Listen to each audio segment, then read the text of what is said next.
Assalamualaikum warahmatullahi wabarakatuh. Segala puji bagi Allah, Tuhan seru sekalian alam. Kali ini akan dibacakan kisah Wali Paidi kembali. Namun sebelum ke kisahnya, jika berkenan, silahkan subscribe channel Rio Fulana, like, komen dan share, serta aktifkan lonceng untuk mendapatkan notifikasi kisah-kisah terbaru dari channel ini. Desa tepian sawah adalah tempat di mana waktu terasa berjalan sedikit lebih lambat.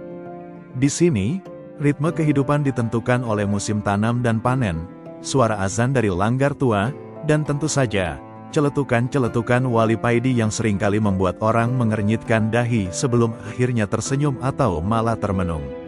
Paidi, lelaki parubaya yang penampilannya tak pernah berubah, kemeja flanel andalan yang entah sudah berapa kali dicuci hingga warnanya seperti lukisan abstrak, celana komprang hitam favoritnya, dan sandal jepit beda warna yang seolah sudah menyatu dengan kakinya, adalah bagian tak terpisahkan dari folklore desa itu. Sore itu, angin bertiup lembut membawa aroma tanah basah setelah gerimis sekejap.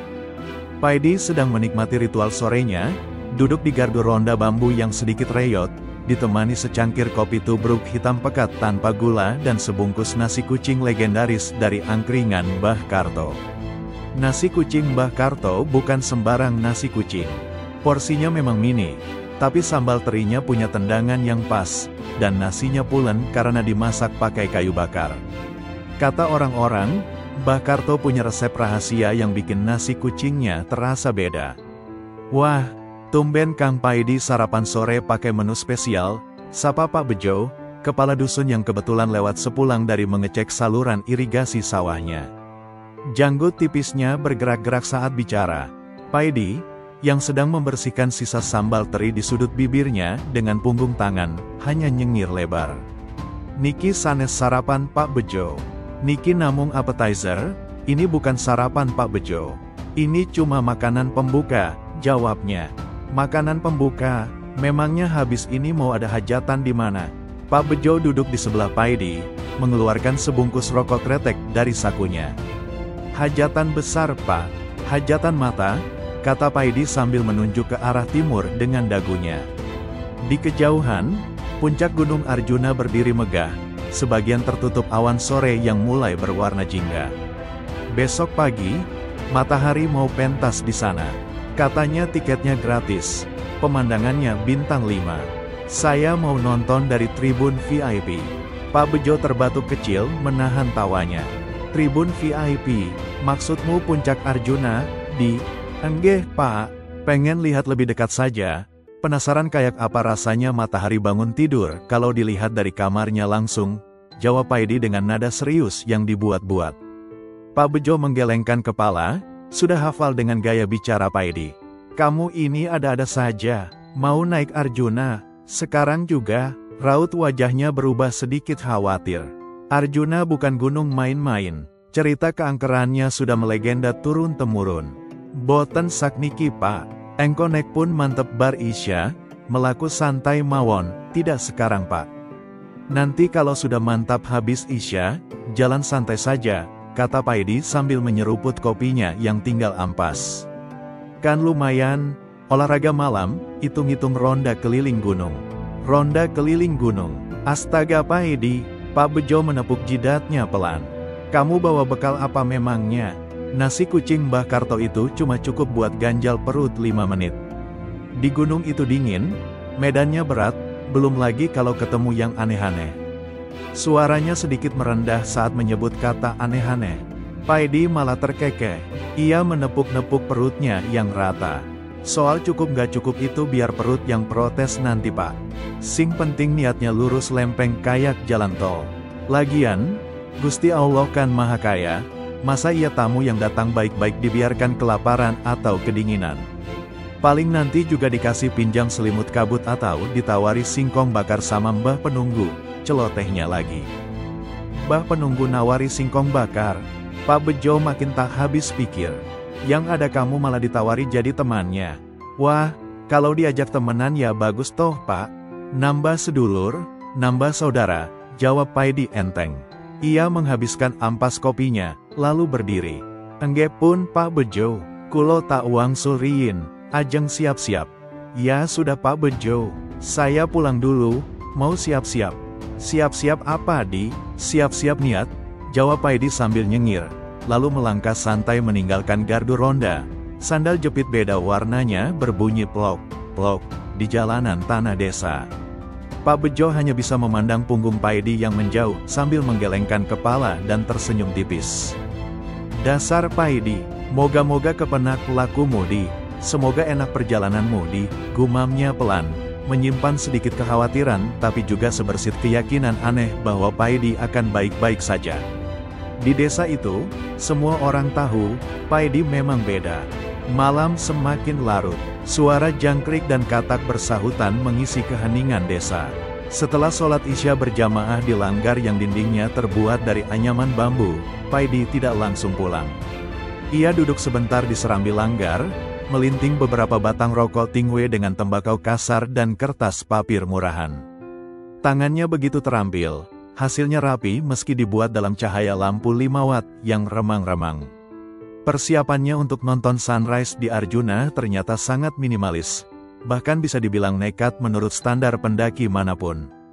Ia hanya berganti celana komprang hitamnya dengan yang sedikit lebih tebal, kemeja flanelnya tetap yang tadi sore, dan ia menambahkan selembar sarung kotak-kotak disampirkan di bahu, bukan untuk sholat, tapi katanya, buat jaga-jaga kalau anginnya ngajak kenalan. Bekal utamanya, sebotol air mineral ukuran sedang yang diikatkan di pinggang dengan tali rafia, beberapa batang rokok tingwe hasil lintingannya tadi, sebuah korek api kayu cap 3 jago, dan sebuah senter kecil merek Butterfly yang cahayanya sudah mulai redup, mungkin baterainya sudah seumur jagung. Tak lupa, tentu saja, sandal jepit beda warna kesayangannya. Yakin cuma bawa itu Kang? Tanya Marjo, pemuda desa yang juga baru selesai sholat, melihat persiapan Paidi. Paidi menoleh, tersenyum. Cukup Jo, sing penting sangu bismillah karo niat apik, yang penting bawa bekal bismillah sama niat baik. Tapi kan gunung Kang, dingin, gelap, dingin dilawan rokok tingwe, gelap dilawan senter. Nek sentere mati, dilawan mata hati, kalau senternya mati, dilawan mata hati, jawab Paidi sambil menepuk-nepuk dadanya. Marjo hanya bisa mengangguk, tak berani membantah lebih jauh. Ia tahu, berdebat soal logika dengan wali Paidi seringkali berakhir dengan kebingungan di pihaknya sendiri. Dengan langkah ringan, Paidi meninggalkan pelataran langgar, berjalan menuju jalan setapak di ujung desa yang merupakan gerbang tak resmi menuju jalur pendakian Gunung Arjuna. Udara malam terasa sejuk, langit cerah bertabur bintang. Suara langkah sandal jepitnya menjadi satu-satunya irama yang menemaninya memasuki keheningan lereng gunung. Ia berjalan santai, tidak terburu-buru. Ritme langkahnya konstan, napasnya teratur. Sesekali ia berhenti bukan karena lelah, tapi karena melihat sesuatu yang menarik perhatiannya, kelompok kunang-kunang yang menari di antara semak belukar, suara burung malam yang aneh, atau sekadar ingin menikmati hembusan angin yang membawa aroma bunga hutan. Sekitar 1 jam berjalan, jalur mulai menanjak dan berbatu. Di sebuah tikungan, ia berpapasan dengan rombongan pendaki 4 anak muda, yang tampak kepayahan berjalan turun dalam kegelapan, diterangi headlamp mereka yang terang benderang. Mereka tampak kaget melihat sosok Paidi berjalan naik sendirian dengan penerangan seadanya. Bapak, mau naik Pak? Malam-malam begini, sapa salah satu dari mereka, seorang pemuda berjaket tebal. Enggeh Mas, mau numpang lihat matahari bangun tidur besok pagi, jawab Paidi ramah. Sendirian Pak, berani sekali, timpal gadis di sebelahnya, wajahnya terlihat sedikit cemas. Jalurnya lumayan susah loh Pak, licin, terus banyak cabang. Kami saja tadi hampir kesasar pas turun. Paidi tersenyum lebar. Alhamdulillah ndak sendirian Mbak. Niki ditemani sama sing kagungan dalan. Ini ditemani sama yang punya jalan, jawabnya sambil menepuk-nepuk sandalnya. Maksudnya Pak, pemuda tadi mengerutkan kening. Niki GPS kulo Mas. Ini GPS saya Mas, kata Paidi sambil mengangkat kaki kanannya sedikit, menunjukkan sandal jepit hijaunya. Namanya Ijo Navigator. Nek gatel telapak kanan, berarti kudu belok kanan. Nek sing kiri sing gatel, ia mengangkat kaki kirinya yang bersandal biru butut, namanya biru direction, berarti kudu belok kiri. Nek anteng kabeh, enggeh lurus mawon. Kalau diam semua, ya lurus saja. Rombongan pendaki itu terdiam sejenak, lalu tertawa bersama. Mereka mengira bapak di depan mereka ini sedang melawak untuk mencairkan suasana. Bapak ini bisa saja, kata si gadis sambil tersenyum. Tapi serius pak, hati-hati ya, bawa peta atau kompas. Boten bawa mbak, kompas terbaik niku mana? Tidak bawa, mbak. Kompas terbaik itu hati, jawab Paidi lagi. Kali ini senyumnya sedikit lebih misterius. Sebelum mereka sempat bertanya lebih jauh, Paidi sudah pamit. Monggo mas, mbak, kulo tak melampariin. Ndak kesiangan mangke sunrise ipun, silakan mas, mbak. Saya jalan dulu, nanti keburu siang sunrise-nya. Ia kembali melangkah, ringan dan pasti, menapaki jalur berbatu yang menanjak dalam keremangan malam. Para pendaki muda itu hanya bisa memandanginya dengan campuran rasa heran, geli, dan sedikit rasa takjub. Cara bapak itu berjalan di medan sulit dengan sandal jepit tampak begitu mudah. Perjalanan terus berlanjut. Paidi semakin masuk ke dalam hutan yang lebih lebat. Pohon-pohon menjulang tinggi, menutupi cahaya bintang. Suasana menjadi lebih sunyi, hanya suara langkahnya dan desah angin di antara dedaunan. Senter kecil merek Butterfly di tangannya mulai berulah. Cahayanya yang tadi sudah redup kini semakin mirip kunang-kunang sekarat, berkedip-kedip sebelum akhirnya padam total. Gelap gulita seketika menyergap. Pendaki biasa pasti sudah panik setengah mati. Tapi Paidi, ia malah berhenti dan berjongkok di atas batu besar di pinggir jalur. Walah, lampunya enjaluk pensiun dini. Wah, lampunya minta pensiun dini, gumamnya pada diri sendiri. Ia tidak mengumpat atau mencoba memukul-mukul senter itu. Ia hanya memasukkannya kembali ke saku celananya. Yo wes, nek peteng yo leren disik. Ngudut sedeloben padang pikirane, ya sudah, kalau gelap ya istirahat dulu. Merokok sebentar biar terang pikirannya, katanya lagi. Dengan tenang, ia mengeluarkan tembakau kasar dan papir dari sakunya, melinting sebatang rokok dengan gerakan lihai dalam gelap. Setelah jadi, ia menyulutnya dengan korek api kayu. Ces, nyala api kecil menerangi wajahnya sesaat, lalu padam. Kini hanya ada titik merah membara di ujung rokok tingwenya. Ia menghisap rokoknya dalam-dalam, menghembuskan asapnya perlahan. Aneh bin ajaib, bara api di ujung rokok tingwe Paidi itu tidak seperti bara rokok biasa. Pendarannya lebih terang, stabil, dan cukup kuat untuk menerangi area sekitar 1-2 meter di depannya. Jalur setapak yang tadi lenyap dalam kegelapan kini terlihat lagi, remang-remang namun cukup jelas. Paidi terkekeh pelan. Alhamdulillah, Gusti Allah maringi lampu cotet. Alhamdulillah, Gusti Allah memberi lampu kecil, gumamnya. Ia pun bangkit dan melanjutkan perjalanannya, diterangi oleh bara rokok tingwenya yang berpendar aneh. Ia berjalan sambil sesekali menghisap rokoknya, menjaga baranya tetap menyala terang. Semakin dalam ia masuk hutan, semakin terasa aura kehadiran lain. Bukan sesuatu yang jahat, tapi lebih seperti rasa ingin tahu dari para penghuni tak kasat mata. Terdengar suara ranting patah di kejauhan, padahal tak ada angin. Lalu suara seperti orang berbisik di balik pohon besar. Paidi cuek saja, terus berjalan sambil bersenandung lirih lagu Perahu Layar. Tiba-tiba, dari balik semak di sisi kiri jalur, muncul sepasang mata kuning berkilat menatapnya tajam. Disusul geraman rendah yang membuat bulu kuduk berdiri. Seekor macan kumbang hitam pekat, ukurannya sedikit lebih besar dari macan biasa, berdiri gagah menghalangi jalan. Otot-ototnya terlihat kekar di bawah cahaya remang bara rokok Paidi.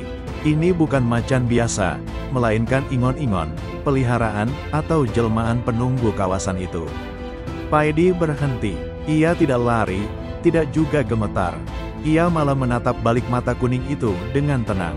Bara rokoknya masih menyala di mulutnya. "Lo Mbah Kumbang kok dereng tilem? Lo Mbah Kumbang kok belum tidur?" Sapanya ramah, seolah bertemu kenalan lama. "Nembe medal patroli enggeh, monggo, nek ajeng liwat riyin." Kulo tak minggir sekedap. Baru keluar patroli ya? Silakan, kalau mau lewat duluan.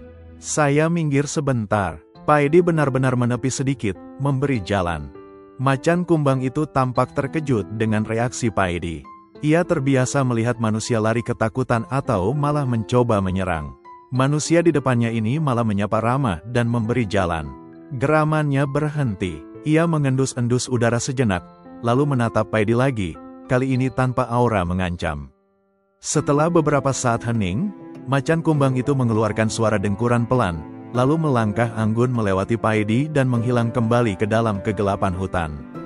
Paedi tersenyum, "Matur nuwun mbah, hati-hati enggeh, terima kasih mbah." "Hati-hati ya," katanya pada kegelapan. Ia menghisap rokoknya lagi, baranya kembali berpendar terang, lalu melanjutkan perjalanan seolah tidak terjadi apa-apa. Para penghuni hutan sepertinya mulai mengenali tamu tak biasa ini. Akhirnya, Paedi tiba di gerbang tak kasat mata alas Lali Jiwo. Area paling keramat sekaligus paling ditakuti di Gunung Arjuna. Kabut tebal langsung turun menyambutnya, lebih pekat dari sebelumnya, membawa hawa dingin yang terasa sampai ke tulang sumsum. Jarak pandang hanya sejengkal di depan wajah. Suara-suara aneh mulai terdengar lebih intens, alunan gamelan yang mendayu-dayu tapi sumbang, suara perempuan menangis terseduh-seduh, tawa cekikikan anak kecil yang melengking, lalu hening seketika. Jalur setapak lenyap sama sekali, digantikan ilusi pepohonan yang seolah bergerak dan berpindah tempat. Paedi tetap tenang, sandal jepitnya mulai memberi arahan. Telapak kaki kirinya terasa sedikit gatal. "Oke. Biru direction nyuruh belok kiri," gumamnya. Ia pun berbelok ke kiri, menembus kabut pekat diterangi bara rokoknya yang masih setia. Ia berjalan beberapa saat, mengikuti instruksi dari sandal jepitnya yang sesekali terasa gatal bergantian. Suara-suara gangguan semakin menjadi-jadi. Ada yang mencoba menarik sarungnya dari belakang, ada yang meniup tengkuknya dengan udara dingin, ada bayangan hitam melesat cepat di depannya. Paedi cuek bebek, ia malah asyik bersenandung lagu, gundul-gundul pacul. Tiba-tiba, bruk, langkahnya terhenti. Di depannya, menjulang sosok hitam legam, tinggi besar seperti raksasa, matanya merah menyala penuh amarah. Udara di sekitar sosok itu terasa berat dan menyesakkan. Inilah salah satu penunggu utama alas Lali Jiwo, sosok yang sering membuat pendaki tersesat atau kehilangan akal sehat. "Berhenti, manusia lancang, berani kau memasuki wilayah terlarang ini pada malam buta." Suara sosok itu menggelegar, membuat daun-daun di pohon sekitar bergetar. Paedi, bukannya takut, malah sedikit terbatuk karena kaget. Rokok Tingwe di mulutnya hampir jatuh. Ia menstabilkan rokoknya lagi, lalu meniupkan asapnya ke samping, kebetulan tidak ke arah sosok itu. "Waduh, ngapunten sangat bah. Bah sinten engge? Kok suaranya seru sangat? Kados sound system hajatan. Waduh, maaf sekali mbah." "Bah siapa ya? Kok suaranya keras sekali? Seperti sound system hajatan," jawab Paedi dengan nada polos, sedikit memiringkan kepalanya. Sosok hitam itu tampak semakin marah. "Aku adalah penjaga alas ini. Kau telah melanggar batas. Pergi sekarang atau jiwa ragamu akan menjadi penghuni baru di sini selamanya." Ancamannya terdengar mengerikan. Paedi malah mendekat selangkah, mencoba melihat wajah sosok itu lebih jelas di bawah cahaya remang bara rokoknya. "Walah, mbah penjaga toh. Kirain sinten. Nuwun sewu lomba. Kulo namun numpang liwat sekedap. Ajeng nonton sunrise teng puncak. Niki pun metelat soal." "Oh, mbah penjaga toh. Kirain siapa. Permisi lomba, saya cuma numpang lewat sebentar. Mau nonton sunrise di puncak. Ini sudah hampir telat soalnya. Tempat ini bukan jalan umum. Ini tempat keramat. Manusia sepertimu hanya akan mengotorinya," bentak mbah penjaga lagi. Paedi menggaruk-garuk kepalanya yang tidak gatal. "Lomba, setahu kulo, sedoyo tanah niki kagungane Gusti Allah. Kulo enggeh makhlukipun Gusti Allah. Masa iya kulo mboten angsal liwat? Lomba, setahu saya, semua tanah ini milik Gusti Allah. Saya juga makhluknya Gusti Allah. Masa iya saya tidak boleh lewat? Logikanya sederhana tapi menohok. Mbah Penjaga terdiam sejenak. Manusia ini berbeda, tidak menunjukkan rasa takut sedikit pun, malah berani berdebat dengannya. Lagian niki alas peteng lan lembab ngaten Mbah. Jenengan boten wonten niatan ngajukaken proposal teng Pemda ben dipasangi lampu PJU nopo paving blok ngoten. Lagian ini hutan gelap dan lembab begini Mbah. Anda tidak ada niat mengajukan proposal ke Pemda biar dipasangi lampu PJU atau paving blok gitu. Paidi melanjutkan sarannya dengan wajah serius. Kan lumayan Mbah, nek terang lan rata, mungkin kata wisatawan sing mampir, saget dados devisa desa.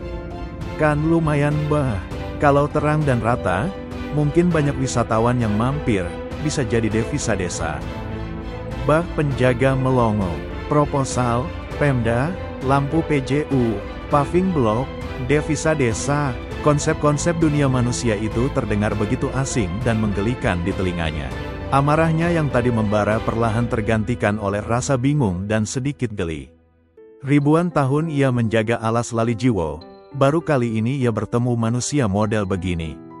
Sudahlah Mbah Penjaga, kulo yakin jenengan niku asline enggih sae.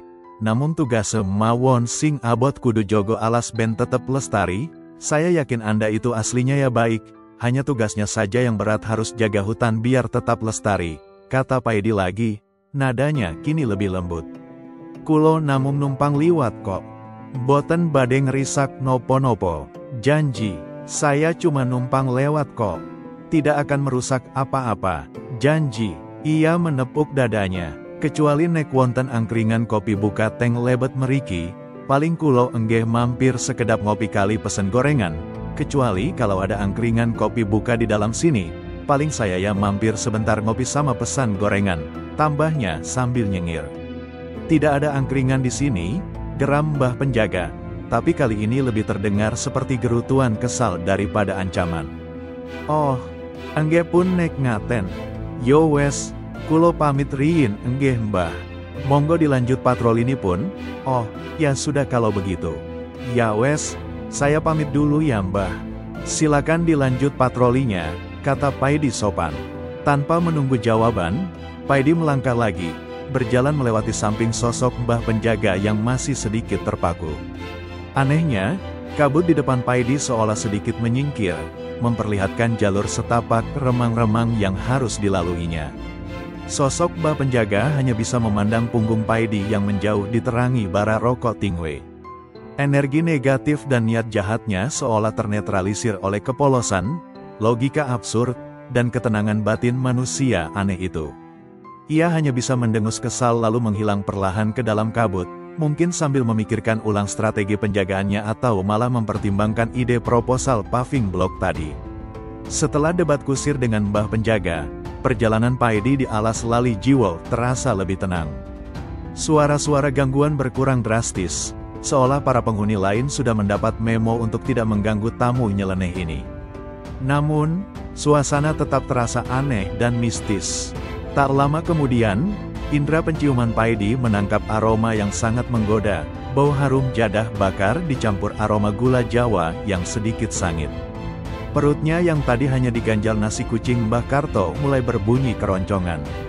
Bersamaan dengan aroma itu, ia mulai mendengar suara riuh rendah seperti pasar malam dan melihat cahaya kuning kemerahan menembus kabut di depan. Pasar Bubrah, pasar gaib legendaris Gunung Arjuna. Wah, lah kok tenan ana sing dodolan? Wah, lah kok beneran ada yang jualan? Gumam Paidi senang. Rasa laparnya mengalahkan rasa waspada, yang memang sejak awal tidak terlalu ada. Ia melangkah menuju sumber cahaya dan suara itu. Kabut tersibak, menampakkan pemandangan surreal, sebuah tanah lapang di tengah hutan, dipenuhi lapak-lapak bambu reyot beratapkan daun kelapa kering. Cahaya berasal dari obor-obor minyak kelapa yang berkedip-kedip.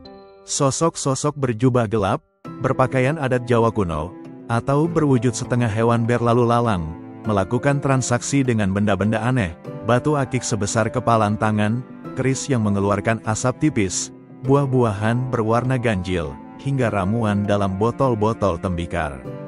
Paidi tidak terpengaruh pemandangan aneh itu.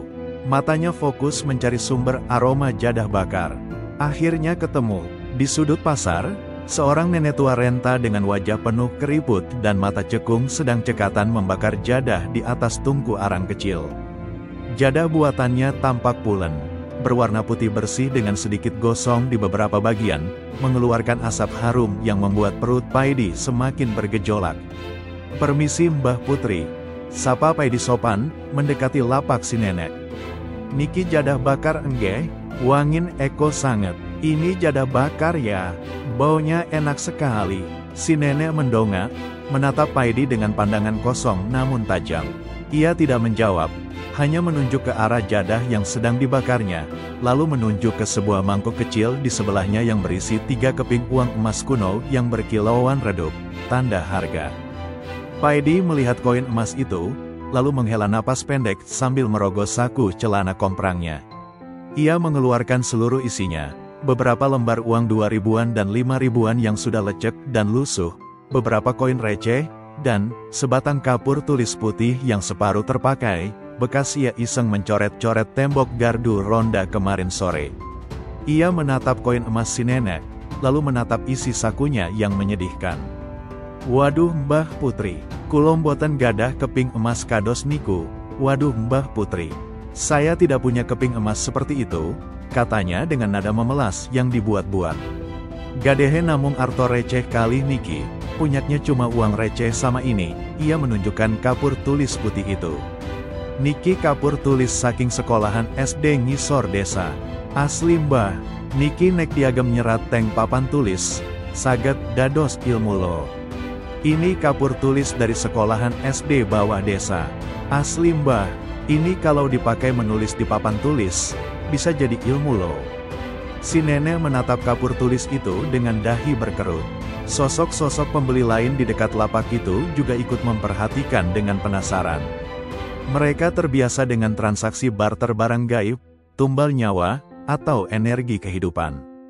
Uang rupiah lecek, apalagi kapur tulis dari SD, adalah sesuatu yang benar-benar di luar nalar mereka. Si nenek mengambil kapur tulis itu dari tangan Paidi. Ia membolak-baliknya, mengendusnya sedikit, lalu mencoba menggoreskannya di atas tungku batunya. Terlihatlah garis putih tipis. Nenek itu tampak terkejut sekaligus tertarik. Mungkin ia belum pernah melihat benda ajaib yang bisa meninggalkan jejak putih seperti itu. Setelah berpikir sejenak, si nenek menatap Paidi lagi, lalu mengangguk pelan. Ia mengambil sepotong jadah bakar yang paling bagus dari tungkunya, membungkusnya dengan selembar daun pisang layu yang entah diambil dari mana, lalu menyerahkannya pada Paidi. Kapur tulis itu disimpannya dengan hati-hati di balik bajunya yang kusam. Wajah Paidi langsung berseri-seri. "Wah, matur nuwun sanget enggeh Mbah Putri. Jenengan pancen sae." "Wah, terima kasih banyak ya Mbah Putri. Anda memang baik," serunya gembira. Ia menerima bungkusan jadah itu dengan kedua tangan. "Mugi-mugi laris dagangannya Mbah." "Semoga laris dagangannya Mbah." Ia pun berbalik, berjalan keluar dari pasar bubrah sambil mulai membuka bungkusan jadahnya. Aroma harumnya semakin kuat. Ia tidak peduli lagi dengan tatapan aneh para penghuni pasar gaib itu. Yang penting, perutnya akan segera terisi jadah bakar terenak yang pernah ia cium baunya.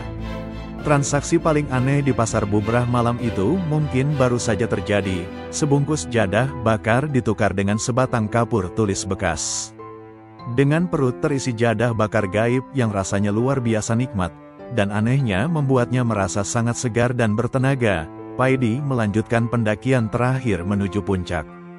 Medan semakin terjal dan berbatu, angin semakin kencang membawa hawa dingin yang menggigit. Namun langkah Paidi tetap ringan, sandal jepitnya seolah mencengkeram batu dengan kuat. Bara rokoknya sudah padam sejak ia makan jadah tadi, tapi kini matanya seolah bisa melihat dalam gelap. Tepat saat semburat fajar pertama mulai mewarnai ufuk timur, Paidi menginjakkan kakinya di salah satu puncak Gunung Arjuna. Bukan puncak utama yang ramai, tapi sebuah punggungan yang lebih sepi namun menawarkan panorama 360 derajat yang tak terhalang apapun. Lautan awan terhampar di bawahnya seperti permadani putih kapas raksasa. Langit di timur mulai berubah warna dari ungu gelap menjadi jingga kemerahan. Pemandangannya sungguh maknyus, kalau meminjam istilah Paidi. Udara di puncak luar biasa dingin. Angin bertiup kencang serasa ingin menerbangkan sarung yang tersampir di bahu Paidi. Ia mencari ceruk batu yang sedikit terlindung, lalu mengeluarkan botol air mineralnya. Ajaib, air di dalamnya masih tersisa seperempat, padahal rasanya ia sudah minum beberapa kali. Ia menggunakannya untuk berwudu. Air sedingin es itu menyentuh kulitnya, tapi bukannya membuat menggigil, malah terasa menyegarkan sampai ke dalam jiwa. Saat suara azan subuh, yang terdengar sangat jelas entah dari mana, berkumandang mengalun terbawa angin, Paidi membentangkan sarung kotak-kotaknya di atas batu datar sebagai sajadah. Ia menghadap kiblat dan memulai sholat subuh. Gerakannya tenang, khusyuk, menyatu dengan keheningan dan keagungan alam di sekitarnya. Angin dingin bertiup semakin kencang saat ia mulai sholat. Rasanya seperti ribuan jarum es menusuk kulit. Namun, kejadian aneh terjadi. Gumpalan kabut tebal tiba-tiba turun dari langit dan menyelimuti area tempat Paidi sholat, membentuk semacam kubah atau selubung putih pekat. Di dalam selubung kabut itu, angin tiba-tiba menjadi tenang, dan hawa dingin terasa jauh berkurang, seolah ia berada di dalam ruangan yang hangat. Paidi melanjutkan sholatnya dengan lebih khusyuk lagi, merasa dilindungi oleh selimut tak kasat mata. Begitu ia mengucapkan salam terakhir dan mengangkat tangan untuk berdoa, selubung kabut itu perlahan menipis dan menghilang, seolah tugasnya sudah selesai. Dan tepat pada saat itu, momen magis terjadi. Bulatan matahari jingga keemasan mulai muncul perlahan dari balik lautan awan di ufuk timur. Sinarnya yang hangat mulai menerpa wajah Paidi, mengusir sisa-sisa dingin malam. Pemandangan matahari terbit dari puncak Arjuna benar-benar spektakuler, melukis langit dengan warna-warna indah yang sulit diungkapkan kata-kata. Paidi terpaku, terpesona, matanya berbinar menatap keajaiban di depannya. Alhamdulillah, Gusti Allah, panjenengan niku pancen sutradara paling top. Alhamdulillah, Gusti Allah, engkau itu memang sutradara paling top, gumamnya penuh rasa syukur dan takjub. Ia duduk bersila di atas batu, menikmati detik-detik matahari naik semakin tinggi, merasakan kehangatan sinarnya memeluk tubuhnya. Ia mengeluarkan sisa tembakau dan papirnya, melinting sebatang rokok terakhir, dan menikmatinya perlahan sambil memandang lukisan alam terindah yang pernah ia saksikan. Rasa lelah semalam suntuk hilang tak berbekas, tergantikan rasa damai dan bahagia yang meluap-luap.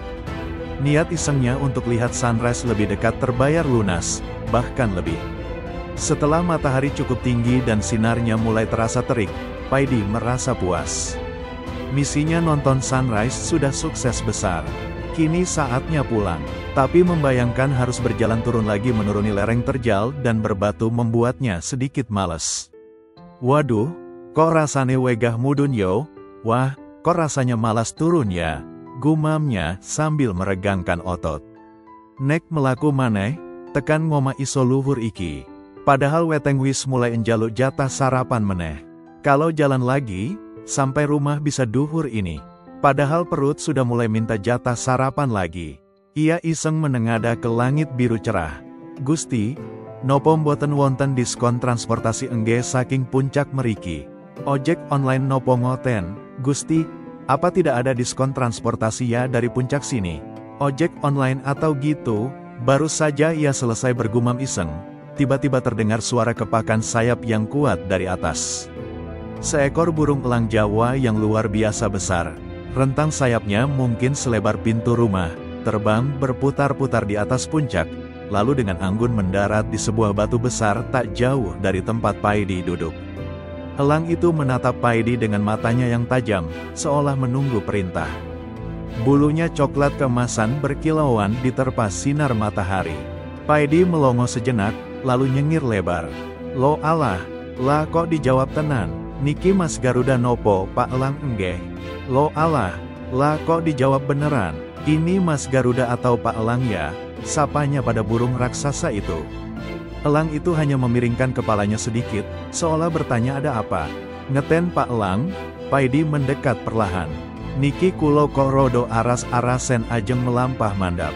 Nopo kulo angsal nunut mabur kali jenengan ngantos dumugi ngandap meriko. Begini Pak Elang, ini saya kok agak malas mau jalan turun. Apa saya boleh ikut terbang sama Anda sampai tiba di bawah sana? Pintanya sambil menunjuk ke arah lembah di bawah di mana desanya berada. Elang itu menatap Paidi lekat-lekat, lalu mengepakkan sayapnya sekali seolah berkata boleh saja. Wah, matur nuwun sanget, seru Paidi gembira. Tapi ngapunten, kulo mboten sangu arto kangge bayar ongkos. Niki rokok engge sampun telas, tapi maaf, saya tidak bawa uang untuk bayar ongkos. Ini rokok juga sudah habis, katanya jujur sambil menepuk-nepuk sakunya yang kosong. Pripun nek ongkose kulo gentos dungo mawon. Kulo dungakaken jenengan sehat terus, gagah perkasa, lan enggal pinanggih jodoh elang putri sing paling ayu sak jagat raya. Bagaimana kalau ongkosnya saya ganti doa saja? Saya doakan Anda sehat terus, gagah perkasa, dan segera bertemu jodoh elang putri yang paling cantik sedunia. Anehnya, elang raksasa itu seolah mengerti dan mengangguk setuju. Ia sedikit merendahkan tubuhnya, memberi isyarat pada Paidi untuk naik ke punggungnya. Dengan sedikit susah payah, karena punggung elang itu cukup tinggi dan licin, Paidi akhirnya berhasil nangkring di atas punggung Garuda Express-nya. Ia berpegangan erat pada bulu leher elang itu. Sampun siap Pak Pilot Elang, serunya. Dengan satu kepakan sayap yang dahsyat, elang itu melesat ke angkasa, membawa Paidi terbang tinggi di atas Gunung Arjuna. Sensasinya luar biasa, angin menerpa wajahnya, pemandangan di bawah tampak seperti miniatur. Paidi tidak merasa takut, malah tertawa senang seperti anak kecil naik komedi putar. Ia bisa melihat jalur pendakian yang berkelok-kelok, hutan lebat alas Lali Jiwo, bahkan pasar bubrah yang kini hanya tampak seperti titik kecil berkabut dari atas. Perjalanan turun terasa sangat cepat. Dalam waktu kurang dari setengah jam, jauh lebih cepat daripada berjalan kaki yang butuh berjam-jam, elang itu mulai terbang merendah menuju area perbukitan di belakang desa tepian sawah. Dengan pendaratan yang sangat mulus, elang itu menurunkan Paidi di dekat kebun singkong milik Pak Karto, tak jauh dari batas desa. Wah, matur sembah nuwun enggeh Pak Pilot Elang, kata Paidi sambil turun dari punggung elang itu, sedikit terhuyung karena belum terbiasa. Servis bintang 5 Niki, mugi-mugi dungo kulo kabul. Servis bintang 5 ini, semoga doa saya terkabul. Elang itu mengeluarkan suara pekikan sekali, seolah menjawab sama-sama, lalu kembali terbang tinggi dan menghilang di balik punggungan gunung. Paidi merapikan kemeja dan sarungnya yang sedikit kusut. Ia berjalan santai keluar dari kebun singkong, menuju jalan desa. Beberapa warga yang sedang beraktivitas pagi, ibu-ibu mencuci di pancuran, bapak-bapak mau ke sawah, terkejut melihat Paidi muncul dari arah kebun singkong belakang desa, padahal semalam ia pamit mau naik gunung. Lo Kang Paidi, kok medal saking kebon, kok keluar dari kebun? Tanya Bu Parmi yang sedang menjemur pakaian. Enggeh Bu, wonten jalan pintas wow. Iya Bu, ada jalan pintas tadi, jawab Paidi sambil nyengir. Sampeyan wangsul saking pundi, sanjangipun ajeng Teng Arjuna. Anda pulang dari mana? Katanya mau ke Arjuna, tanya Pak Karto yang kebetulan ada di situ. Inggih Pak Karto, niki nembe mawon wangsul saking puncak. Iya Pak Karto, ini baru saja pulang dari puncak, jawab Paidi santai. Saking puncak, lah kok cepat sangat mandape, liwat pundi, dari puncak, lah kok cepat sekali turunnya, lewat mana? Pak Karto dan warga lain tampak tak percaya. Paidi tersenyum misterius. Wow, numpang ojek kilat Pak. Lagi promo, gratis tis-tis. Tadi numpang ojek kilat, Pak. Lagi promo, gratis tis-tis. Ojek sintenteng gunung, ojek siapa di gunung, ojek elang terbang Pak. Rekomen pokoke, jawab Paidi sambil mengacungkan jempolnya, lalu terus berjalan santai menuju rumahnya, meninggalkan warga desa yang saling pandang dengan penuh keheranan dan tanda tanya besar. Sesampainya di rumah biliknya yang sederhana, Paidi tidak melakukan hal aneh. Ia meletakkan sarungnya, merebus air, membuat kopi tubruk lagi, lalu duduk di teras sambil mencari sisa tembakau di kaleng bekas biskuitnya, bersiap melinting rokok lagi.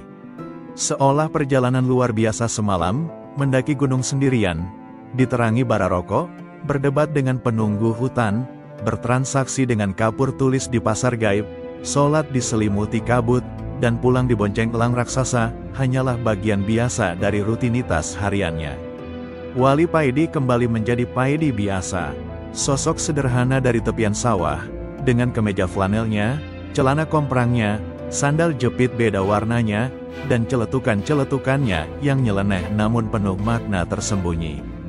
Gunung Arjuna mungkin masih berdiri megah di kejauhan, tapi mungkin malam itu, gunung itu sendiri sedikit bingung dan akhirnya cuma bisa garuk-garuk puncak menghadapi tamu istimewanya yang satu ini.